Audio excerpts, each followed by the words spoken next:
Friends, do you believe in miracles? No? Then today's story is just for you. We'll tell you a story about a 4-year-old boy named Saroo. Saroo was born in a village into a small and very poor family. In order to survive, his older brother washed the train cars, and his mother meanwhile changed one job after another trying to feed the family, and it was very hard. When his mother went to work on the night shift, Saroo's older brother was also supposed to leave, but his mother ordered him to put his brother to bed before work. But the baby didn't want to go to bed. He cried, begged his brother to take him with him because he didn't want to be alone. Guido was in a hurry. He was afraid to be late for work, but still the younger brother persuaded him, and Guido agreed, put his brother on the bike, and they went together. He thought that in a couple of hours he'd be alone, and they'd soon be back home. Guido left Saroo for a few minutes and ran to his employer.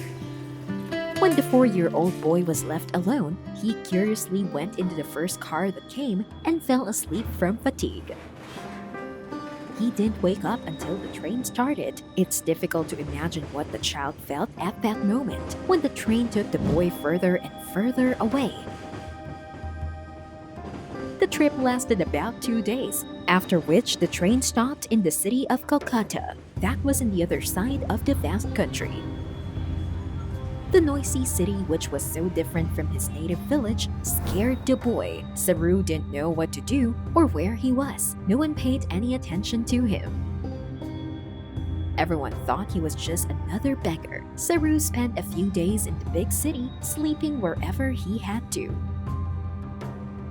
He joined a similar group of stray children, but one day, men arrived and loaded the children into their car. Saroo has never seen any of those children again, and it was a miracle that he could escape. He didn't know what to do, so he wandered the streets of a big city, and when he got tired, he sat down in front of a restaurant that was along the road. Saroo saw a man in the restaurant and imagined himself in his place. He put his hands to his mouth, dreaming that soon he would also be sitting and eating. Saroo attracted this man by his actions. He asked why he was walking on the street all alone and where his family was. When he did get a response from the boy, he took him to a specialized center that provides assistance for orphan children. They couldn't find Saroo's parents because he couldn't read and write. After unsuccessful attempts to find his family, the boy was declared an orphan. But fate brought a huge gift to his life. After seeing the photo of the boy, the family who lived in Australia wanted to adopt him. On another continent, he could get something he hadn't already had in his previous life: a huge house, good food,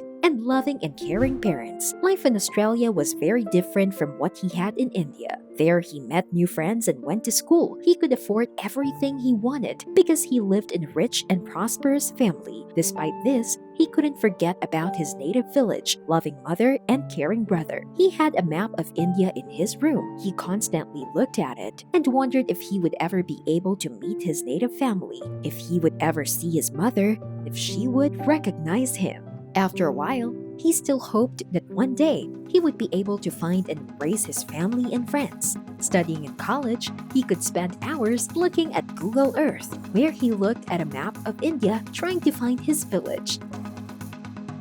He spent most of the day studying every railway station in the vast country, and after a while, he finally got lucky. When he came across satellite photos of a small village, he realized that this was exactly the place where he was born. Everything was familiar there: the river, the factory where his mother worked, and the bridge.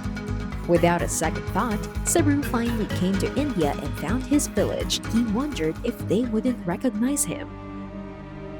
And even worse, they might have moved.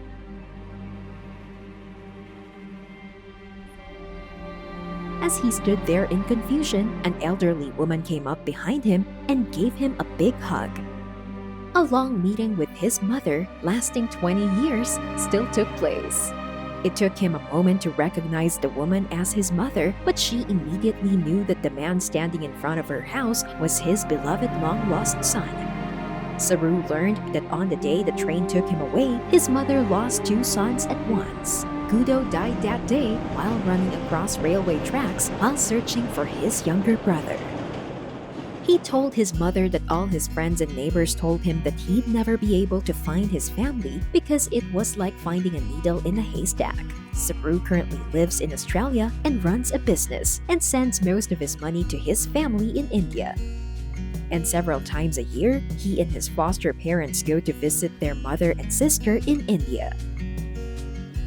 His mother tried to find her son for many years, but the search wasn't successful. But after all this time, they finally managed to meet, and Saroo found his family and peace in his heart. The story was filmed. It touched millions of hearts around the world because the life of Saroo, who faced so many troubles at his young age, is worthy of great respect. And if you're as touched by this story as I am, then give this video a thumb up and be sure to share it with your friends. That's all for today. Thanks for watching. See you soon.